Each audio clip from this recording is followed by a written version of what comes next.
말씀 갖고 여러분들 뵐 수 있게 돼서 감사드리고요. 먼저 장로님이 소개해 주셨던 것처럼 작년에 왔다가 종합검사 받아 보니까 암을 발견했어요. 그래서 대장암 수술을 잘 하고요. 12번 항암을 다 끝냈습니다. 그래서 이렇게 쓸 수 있었던 거는 우리 기도해 주신 분들이 있어서 그러는데 감사를 먼저 드리고 싶습니다.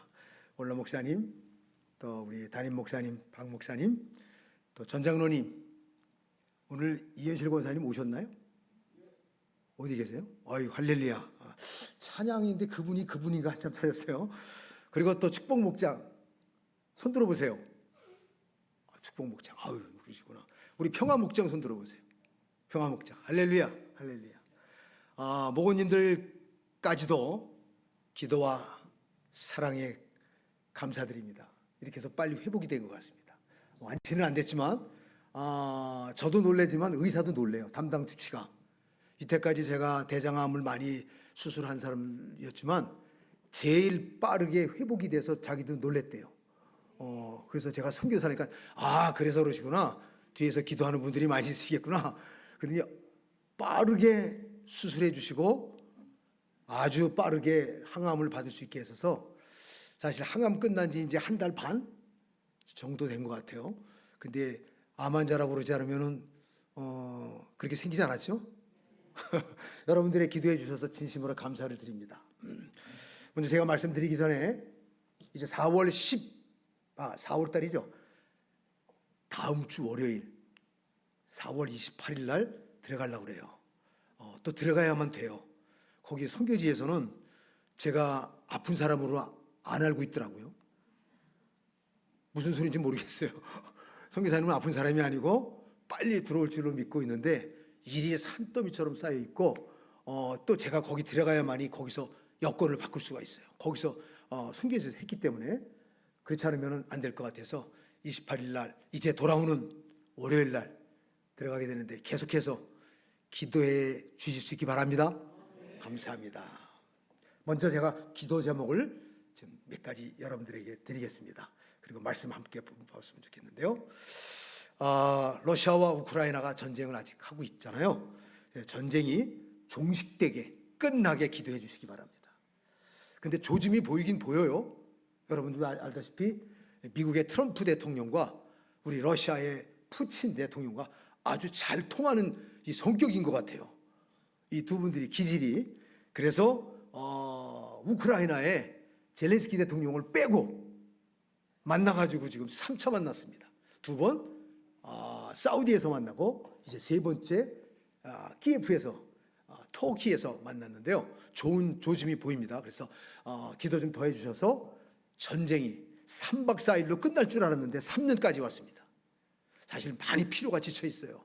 또 러시아의 군인들이 많이 죽고요. 우크라이나의 군인도 많이 죽었습니다. 약 20만 명 정도. 근데 그들은 그렇게 많이 안 죽었다고 그래요. 그리고 또 많이들 해외로 도망갔어요.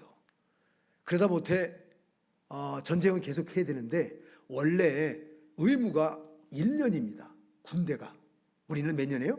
3년 6개월에서 줄어가지고 지금 1년 한 8개월 하는 것 같은데 거긴 1년입니다. 그런데 그것도 부족해서 사람들이 많이 죽어가지고 부족해서 18까지 징집을 했는데 35 징집하고 45 징집하고 55세까지 징집을 했습니다. 그래서 저희 고려인 교회에 자그마치 아버지 55세, 사위 막 40, 또 아들 30 이렇게 막 나간 집안이 있어요. 그래서 기도해 달라고 그러는데 어떻게 기도해야 되겠습니까? 그렇게 지금 어렵습니다. 그것도 힘들어서 이제 용병을 쓰죠. 그게 우리 북한 사람들입니다. 북한 사람들이 거기 군대 훈련하러 간 거지 전쟁하러 간 건지 몰라요. 거기 군대 간 사람들도 그랬었어요. 러시아 사람들도. 어쨌든 그래도 그런 조짐은 보이나 계속해서 기도해서 전쟁이 끝날 수 있기를 기도 부탁합니다. 두 번째는요, 저희 현지 교회, 러시아 교회와 목사님들이 하나님의 평강 안에서 안정될 수 있기 바랍니다. 목사님들도 젊은 목사님들이 막 군대로 가서 그 사람들이 다른 데로 막 이동을 했어요. 그래서 교회들이 또 목사님들과 하나님의 평강 안에서 안정될 수 있기를 기도해 주시기 바랍니다. 세 번째는요, 러시아 정부 시책으로요, 러시아 교회와 우리 선교센터가 174년 된 건물인데 헐리게 됐어요. 저게 나오는군요. 그래서 국가로부터 헐리게 되면 국가가 보상을 해주는데 돈으로 주는 게 있고 건물로 주는 게 있어요. 돈으로 주는 건요, 옛날 174년 된 그 시점에 돈으로 준다니까 이건 말도 안 돼요. 우리가 다른 교회를 갈 수도 없어요. 그래서 저기 써 있던 것처럼 구 건물로 받을 수 있게 기도해 줄 수 있기 바랍니다. 그래서 제가 빨리 들어가야 돼요. 몸이 아직 회복이 안 됐더라도 들어가야 될 것 같고. 그 다음에 네 번째는요, 저를 케어하다가 우리 사람이 병이 났어요. 원래 이 보호하는 사람이. 그런데 저와 우리 사람이 건강이 다시 회복돼서 러시아 선교지로 복귀할 수 있게 기도해 줄 수 있기 바랍니다. 네 가지 기도 부탁드리겠습니다. 오늘 말씀의 제목이 뭔가요? 저기 뜨는군요. 같이 한번 큰 소리로 읽어보겠습니다. 시작. 선교는 성공이 아니라 섬김이다. 우선 먼저 여러분들에게 한 선교사를 소개할까 합니다. 일제 강점기에 우리나라요, 헐벗고 고통받던 시절이었습니다. 그는 검정 고무신과 무명 한복을 입은 한 여인이었습니다. 그가요, 전라도 일대를 한 달여간 순회한 뒤에 이런 글을 남겼습니다. 이번에 만난 여성 500명 중에 이름이 있는 사람은 10명뿐입니다. 1921년 조선 여성들은 이름이 없이 여자가 크면 이름이 큰년이, 여자가 작으면 작은년이, 이름도 없이 그냥 여자기 때문에 언년이, 갓난이, 개똥이로 불렸다고 합니다. 1921년 이들에게 이름을 지어주고 글을 가르쳐주는 것이 저의 가장 큰 기쁨입니다. 간호선교사로 조선에 발을 내디딘 엘리자베스 요한나 쉐핑, 그는요 1880년에 태어나서 1934년에 선교사로 기록되어 있습니다. 당시 조선의 상황은요 말할 수 없을 정도로 가난했고 전염병으로 병자가 넘쳐나던 시절이었습니다. 그들에게서요 눈과 마음을 뗄 수 없었던 그는 전라도 광주에 와서 맨 먼저 한국말과 한국 풍습을 익히면서 이름도 한국식 이름으로 지었습니다. 그는 원래 성격이 조급했기 때문에 매사에 서서히 해야겠다는 생각으로 성을 서시로 하고, 이름도 강조하는 뜻에서 이름의 첫 자를 천천히 할 서자로 쓰고, 두 번째 자는 못난 성격을 평평하게 한다는 뜻에서 평평할 평자를 붙여서 이름이 서평이라고 썼습니다. 이는 그의 본 이름이 쉐핑의 발음을 살린 것이기도 했습니다. 쉐핑, 서서평. 그는요 한복을 입고 된장국을 먹으며 조선인들과 멸시했던 고아와 과부와 나병 환자들을 먹이고 교육하며 헐벗은 사람들 속으로 들어갔습니다. 그때 선교사에게 주어진 하루의 식비는 3원. 서서평 선교사는 10전으로 허기를 채우고 나머지는 어려운 사람들을 위해 썼습니다. 거린들을 데려와서 씻기고 옷을 사 입히는가 하면 환자가 버린 아이를 수양아들로도 삼았습니다. 그렇게 데려다가 키운 아이가 14명, 아이 낳지 못해서 쫓겨나거나 오갈 데 없는 여인 38명도 거두어서 보살폈습니다. 한 번은요 병원 앞에 버려진 아기를 어느 집에 맡겼는데 잘 키우겠다는 약속과 달리 술 심부름을 키우는 것을 보고 그동안의 양육비를 주고 데려오기도 했습니다. 그녀의 침대에는요, 이런 글귀가 써 있습니다. Not success but service. 성공이 아니라 섬김이다.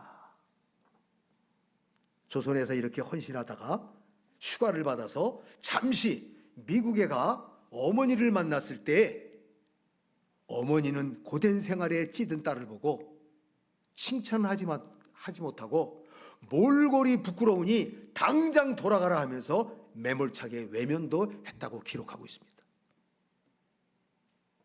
가진 것을 가난한 이들에게 모두 내어주고 정작 자신은 영양실조로 삶을 마감한 서서평. 그녀가 떠난 남루한 방에는 남은 것이라곤 남에게 나눠주고 반쪽이 된 담요, 동전 7전, 그리고 강냉이 2엎뿐이었습니다. 거적대기를 덮고 자는 사람들에게 그의 담요 반쪽을 찢어주고 남은 반쪽으로 갸날픈 몸을 가린 채 이 땅의 삶을 마쳤습니다. 천천히 평온하게 살고 싶었던 사람 서서평 선교사는 우리나라 최초의 부인 조력회, 현 여전도회를 조직했고요. 현 전주 한일 장신대학교에 전신이 된 이일학교를 건립해서 간호사 교육 및 조선 간호부회, 현 대한간호협회를 창립하였습니다. 그는요, 한국에서 22년간 사역 기간 동안에 선교사, 간호사란 이름보다는 어머니란 이름이 더 잘 어울리는 푸른 눈의 선한 이웃이었습니다. 그의 장례를 뒤따르던 천여 명은 통곡을 하면서 한 목소리로 외쳤습니다. 어머니! 어머니라고. 그로부터 80여 년이 흐른 오늘까지도 서서평 선교사가 묻힌 광주시 양림동 뒷동산에는 그의 참 사랑과 헌신을 추억하는 발걸음이 이어지고 있다고 합니다. 오늘 마태복음 9장 10절에 우리에게 이렇게 말씀 주십니다. 예수께서 들으시고 이르시되 건강한 자에게는 의사가 쓸데없고 병든 자에게 쓸데있느니라. 1980년대부터 1980년대까지 1880년서부터 1980년대까지 100년에 가까운 이 한국 선교사 가운데에 3,000명 가까운 선교사들이 다녀갔다고 합니다. 그런데 이 서서평과 같이 사랑과 헌신으로 가장 낮은 자들을 섬기고 진정한 예수님의 말씀을 몸소 보여준 선교사님들의 이 헌신과 희생이 있었기 때문에 오늘날 우리의 삶에 성도로서 신앙생활을 하게 되는 줄로 믿습니다. 미국에 있는 감리교와 장로교의 선교사들 중에 가장 위대한 선교사 7명 중에는 유일한 한국 파견 선교사 서서평, 그녀의 감정적인 아주 실화를 바탕으로 한 몇 년 전 영화가 하나 있었는데요. 천천히 평온하게 하는 서서평 선교사의 영화도 나왔다고 합니다. 보셨습니까? 조선의 테레사로 불린 이 서서평 선교사님의 아름다운 일생을 통해서 진정한 섬김과 헌신의 삶을 배워서 제2의 서서평으로 우리 모두 신앙생활하며 거듭날 수 있기를 주의 이름으로 축원합니다. 오늘 마태복음 20장 28절에도 말씀합니다. 인자가 온 것은 섬김을 받으려 함이 아니라 도리어 섬기려 하고 자기 목숨을 많은 사람들 대속물로 주려 함이니라. 우리가 이 땅을 살아갈 때는요, 세상에 성공을 위해서 살아가는 사람들이 있고요, 저와 여러분들처럼 하나님을 섬기며 살아가는 사람들도 있습니다. 세상에는요, 성공을 목표로 생각하고 살아갑니다. 그래서 더 높은 자리, 더 많은 재물, 더 큰 역량을 추구하면서 그것을 삶의 가치로 삼습니다. 그러나 예수님은 제자들에게 세상의 방식과 전혀 다른 길을 가르쳐 주셨습니다. 예수님께서 마태복음 20장 26절에 저희들에게 주십니다. 너희 중에는 그렇지 아니하니, 너희 중에는, 아마 저와 여러분들에게 주시는 말씀인 것 같습니다. 이 세상의 성공 지향적인 가치관이 하나님 나라에서는 통하지 않는다고 정확하게 그리고 명확히 말씀해 주셨습니다. 우리는 선교할 때요, 종종 얼마나 많은 사람을 전도했는가, 얼마나 큰 열매를 맺었는가를 기준으로 성공을 측정하려는 유혹에 빠질 수가 있습니다. 그러나 하나님께서는 우리의 결과가 아니라 우리의 마음과 섬김의 자세를 보는 줄로 믿습니다. 그래서 예수님의 섬김을 우리는 본으로 봐야 됩니다. 26절에 말씀합니다. 너희 중에 누구든지 크고자 하는 자는 너희를 섬기는 자가 되라고 말씀합니다. 예수님은요, 하나님이신데도 불구하고 이 땅에 인간의 몸으로 오셨고 심지어는 제자들의 발을 씻기는 낮은 자리까지 내려가셨습니다. 예수님은 28절에 말씀합니다. 인자가 온 것은 섬김을 받으려 함이 아니라 섬기려 하고라고 말씀하십니다. 가장 큰 섬김은요, 사실 예수님이 십자가에 돌아가심으로써 이루셨습니다. 예수님께서는 우리를 위해서 자신의 생명을 내어주셨습니다. 이는 단순한 도덕적 본보기가 아니라 우리의 죄를 대신 지신 구원의 섬김이었습니다. 우리는요, 이 섬김을 본받아야 될 줄로 믿습니다. 섬김은 희생 없이는 이루어질 수가 없습니다. 그래서 우리의 시간, 우리의 재능, 우리의 재물, 심지어는 우리의 자존심까지도 내려놓는 희생이 진정한 섬김입니다. 선교는요, 섬기는 것이 연장되어야 됩니다. 선교는 복음을 전하는 일입니다. 하지만 단순히 말씀을 전하는 것만으로 끝나는 것이 아니라 삶으로 복음을 전해주는 섬김의 행위가 꼭 있어야 된다는 것입니다. 섬김의 선교는요, 상대방을 존중하는 데서부터 시작됩니다. 그들의 문화를 이해하고 그들의 필요를 채워주고 그들의 아픔에 공감하는 것이 바로 섬김의 선교입니다. 선교지에서요, 병든 사람 치료하거나 고아를 돌보거나 가난한 사람들에게 필요한 것을 공급하는 일들은 단순히 선행이 아니라 복음의 메시지를 행동으로 보여주는 강력한 복음의 방법입니다. 저희 러시아 선교회, 미르 선교회 안에 신학교 사역도 있고요, 교회 개척 사역도 있고, 교육 사역도 있고요, 또 메디칼, 의료 사역도 있고요, 구제 사역도 있습니다. 구제 사역 가운데 빵을 나눠주는 사역이 있습니다. 매주 금요일마다 빵을 나눠주고 또 거기서 예배를 드립니다. 춥던 덥던, 제가 왜 춥던 덥던 강조하는 줄 아세요? 바깥에가 영하 25도예요. 그 춥던 덥던 나가서 나눠주면, 우리를 말로 따지면 거리의 천사들, 노숙자분들이죠. 러시아의 말씀입니다. 그 사람들이 와요. 모이기 시작합니다. 그러면 모여서 우리 전도사님과 함께 찬송 부르고 주기도문 외우고 말씀 전하고 약간 빵을 나눠주기 시작하는데, 그때 갑자기 경찰이 들이닥쳤습니다. 큰일 났습니다. 경찰이 들이닥쳐가지고 패스포드 보자 그러고, 외국 사람이니까 당신 뭐 하는 거냐고.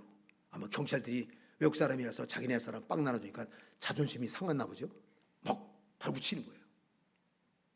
그래서 차를 막 타려고 그러는데, 아니라고, 우리 이분들한테 빵 나눠드리려고 그런다고.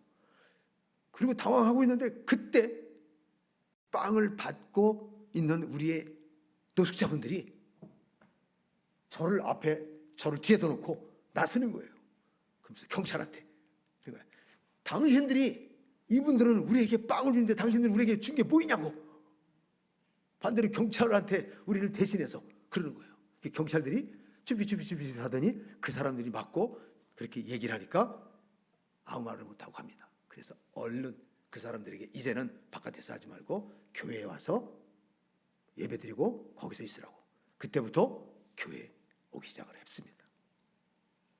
교회를 예배 드리는데 교회를 오면요, 따뜻합니다. 아내는 에너지가 많으니까, 러시아가 아내가 영상 한 28도까지 올라갈 수 있어요. 그렇게 온도가 올라가요. 근데 이 거리의 천사들이 바깥에 있다가 안에 들어오니까 내가 말씀도 전하기 전에 바로 예수님을 만나더라고요.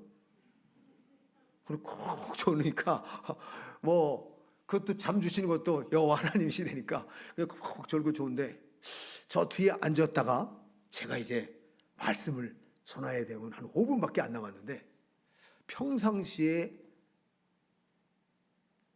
냄새를 맡지 못한 걸 냄새를 맡기 시작을 했어요, 제가요. 그래서 이게 들심날심이 안 되는 거예요. 너무 퀴퀴해가지고. 알고 봤더니 이 거리의 천사분들이 막 들어와가지고 예배 드리다 보니까 안에가 따뜻하잖아요. 그 조는 것까지는, 주님 만나는 것까지는 괜찮은데, 가만히 안에서 냄새가 바깥으로 싹 나오는 거예요. 이제 생전 닦아봤나? 옷은 추우니까요. 하나, 둘, 셋, 넷, 다섯, 6개를 꺼져 입는 거예요. 그게 냄새가 탁 나니까 제가 언제 들심과 날심을 해야 될지 모르겠더라고요. 그래서 얼른 우리 전도사님하고 현지 목사님을 불렀어요. 지마 목사님, 빨리 저분들 냄새나고 그러니까 목욕탕에 가서 목욕탕 시키고 내 차에다 태워가지고 빨리 갔다 오라고 그러더니, 목사님 안 됩니다, 안 됩니다 막 그러는 거예요.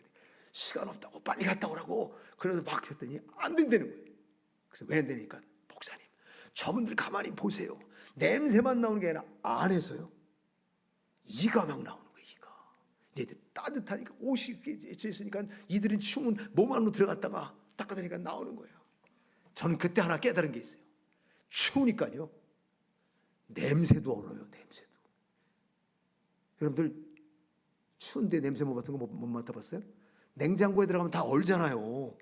근데 끓여놓으면 상하고 부패놓으면 그 냄새 나는 것처럼, 추우니까 냄새가 오는 거예요. 이분들 몰랐었어요. 안에서 이렇게 냄새 날지 바깥에서는. 근데 안에서 이게 따뜻해지니까 냄새가 나는 거예요. 그래서 그분들 무슨 소리 하냐고 말이야. 빨리 데리고 가다가, 목사님 그분들 이 안에서 오지 말자고. 무슨 소리 했냐? 그분들이 와야 같이 예배 드리고 그러지. 그래서 빨리 가려서 갔습니다. 러시아에서의 목욕탕은 어떤 줄 아세요? 소방서 있죠? 소방서 물 콱 하는 거. 옷 벌리고 그리고 촥 하면 살점에 벗어나갈 정도로 옷이 다 벗겨지는 거예요. 그 정도로 빨리 하고 몸 다 아래 앞뒤로 다 닦고, 그리고 이제 가지고 있던 내복과 옷 같은 걸 줬죠. 그리고 바깥에 나왔더니 이제는 화장품도 주고 했더니 향기로운 냄새가 나서 은혜에 있을 때 냄새도 바뀔 줄로 믿습니다. 여러분, 섬기는 건요 실제 그 사람들과 함께 직접 들어가 줘야 돼요. 그 안에 삶에 우리가 여유가 있어가지고 그 사람들 좀 나눠주고 가라, 이거는요 그 사람들이 처음에 빵 나눠줄 때 안 받아요. 안 받습니다. 안 받습니다. 저 사람들은 우리를 빵 나눠주는 조건으로 와가지고 저렇게 하고 있다고. 그러나 계속적으로 그들을 섬기고 그렇게 했더니 그들이 이제 반대로 이제 경찰한테 대들면서 니들이 우리한테 준 게 뭐 있냐. 여러분, 섬김은 주님한테 끊임없이 배워야 될 줄로 믿습니다. 섬길 때에 네가 으뜸되고자 하는 사람에게는 종이 되라고 27절에 말씀합니다. 너희 중에 누구든지 으뜸이 되고자 하는 자는 너희 중에 종이 되어야 된다. 저는 오늘 말씀 가운데 왜 으뜸이 되려면은 더 멋있는 실력을 키우고 저 멋있는 좋은 옷을 입으라는 것이 아니라 뭐가 되라고요? 종이 되라고 그랬습니다. 그래서 종을 제가 이렇게 깊이 묵상해 보니까 종이 어떤 자세길래 종이 되라고 그랬나 섬기려면 보니까요, 종의 자세 중에 섬기려면 겸손함이 있어야 되겠습니다. 겸손함. 자신의 자리를 높이지 않고 낮은 곳에서 섬기는 태도가 이 종이라는 거예요.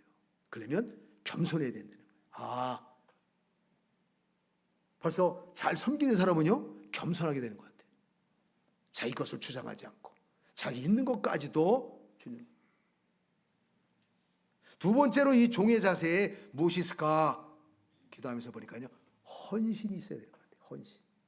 내 할 수 있는 시간 다 쓴 다음에, 내가 있는 거 필요한 거 다 쓴 다음에 나머지 조금, 그게 아니라 나의 유익이 아니라 다른 사람의 필요를 위해서 먼저 헌신하는 거.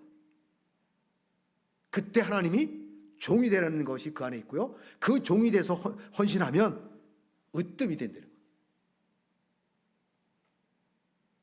세 번째가요, 이 종 가운데에 있어야 될 것이 뭐냐면 인내가 있어야 될 것 같아요. 제가 선교하면서 보니까 서서평 선교사는 22년 됐는데 저는 올해 34년째입니다. 그러니까 거기에 가면 선교사라고 하는 것은 그분들한테 존경이 되지가 않으면 안 돼. 근데 그 존경 안에는 아까처럼 잘 섬기는 것이 있어야 돼요. 종처럼,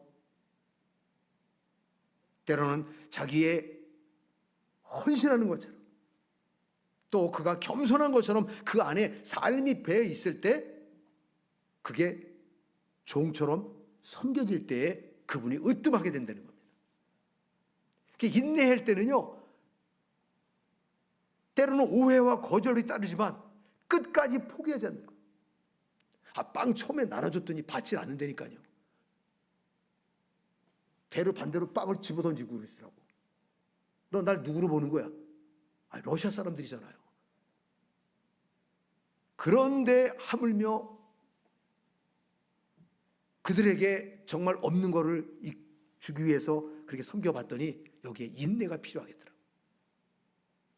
우리 한 번은 헌신할 수 있을 것 같아요. 한 번은 겸손할 수 있을 것 같아요. 한 번은 내가 참고 인내할 수 있을 것 같아요. 그러나 이 종의 글은요, 한 번이 아니잖아요. 끊임없이 섬겨야 되고 헌신해야 되고 참고 겸손할 때에 그게 섬김의 종이 될 수 있다는 겁니다. 그런데 그런 사람은 어떻게 한다고요? 으뜸이 된다는 겁니다. 으뜸이. 여러분, 제가 있는 동안에 우리나라 대통령이 지금 이제 새로 뽑는 것 같아요. 대통령이 뭐죠? 국민을 섬기는 거예요. 내가 대통령이니까 그렇게 하라고 그래. 그거 시켜. 이거 부리는 거지. 그 대통령은 백성들 국민을 섬겨야 되는데 섬기지 않으면 어떻게 돼요? 내려와야죠 뭐. 그런 사람 뽑은 거 아니잖아요. 자기를 위해서 폭식하고 마찬가지인 것 같아요. 섬기려는 거예요. 제가 존경하는 선교사 중에 신부님이었던 분인데 벨기에 신부님입니다. 안희센이라고 하는 신부님이어서 선교사신데요. 그분이 우리나라처럼, 우리나라는 아니지만 저 몰도바에 가면 섬이 하나 있어요. 꼭 우리나라의 난지도의 소록도처럼 얀센병 환자들만 있는데요. 얀센병 아시죠? 문둥병입니다. 손이 짓물러서. 그리고 전염이 되니까 어떻게 돼요? 따로 생활하죠. 그분들은 이 사회에 못 들어옵니다. 왜? 그분들은 무시해서가 아니라 이게 전염이 되기 때문에. 그런데 그분이 거기 갔어요. 갔더니 똑같은 일이 벌어진 거예요. 저처럼. 러시아 갔더니 빵 나눠줬더니 이 사람들이 집어던지고 하는 것처럼 얀센병을 가진 분들이 너 나를 위해서 너희들은 뭐 하고 왔다며? 안 받아들이는 거예요. 마음이. 몸은 지물로 터지고 흘러도 그렇게 나서 쭉쭉 이게 빨아줬는데도 안 받아주는 거야. 그리고 됐어, 가. 그래서 그 얀센 선교사님의 기도를 제가 읽었어요. 기도 가운데 쉬운 기도가 아닌 것 같아요. 이렇게 써있더라고요. 하나님, 저분들이 나를 받아들이지 않습니다. 저분들을 위해서 하나님 나에게 문둥병을 주시옵소서. 저도 선교사지만 이렇게 기도 못할 것 같아요. 굉장히 저에게 충격을 줬어요. 하나님, 저에게도 문둥병을 주시옵소서. 어떻게 헌신하고 섬기려고 그러시는지. 근데 매번 갈 때마다 몸에 문둥병이 안 오는 거야. 그러면서 거부당했어요. 끊임없이 거부당했어요. 끊임없이. 그러던 마지막 해에 그분이 문둥병에 걸려서 하나님 감사합니다. 이 기도가 쉬운 기도가 아닌 것 같아요. 여러분, 헌신하고 섬긴다는 건요, 자기의 자존심, 나의 몸 전체를 다 드리는 거예요. 그렇게 할 때 하나님이 그 많은 사람들 가운데 으뜸으로 만드시겠다는 거예요. 그 세계의 지도자는요, 내가 많이 배워서가 아니라 얼마만큼 잘 사람들을 섬기느냐에 달려 있는 것 같아요. 특히 선교사는 말할 것도 없고. 저는 오늘 여러분들과 함께 이 말씀을 나누고 싶었습니다. 진정한 선교는요, 교회가 커지거나 전도의 숫자가 늘어나는 데 있지 않습니다. 진정한 성공은 예수님의 섬김의 본을 따르는 데 있고요, 우리가 한 영혼을 사랑으로 섬길 때 하나님께서 그 섬김을 통해서 복음을 이루어 가실 줄 믿습니다. 오늘 우리가 있는 이 자리에 이 섬김의 선교가 시작될 수 있으면 좋겠습니다. 교회면 교회, 여러분들의 가정에, 여러분들의 직장에, 여러분들의 사회의 생활 속에서 섬겨 있을 때 여러분들은 으뜸자가 주님 되게 하실 줄로 믿습니다.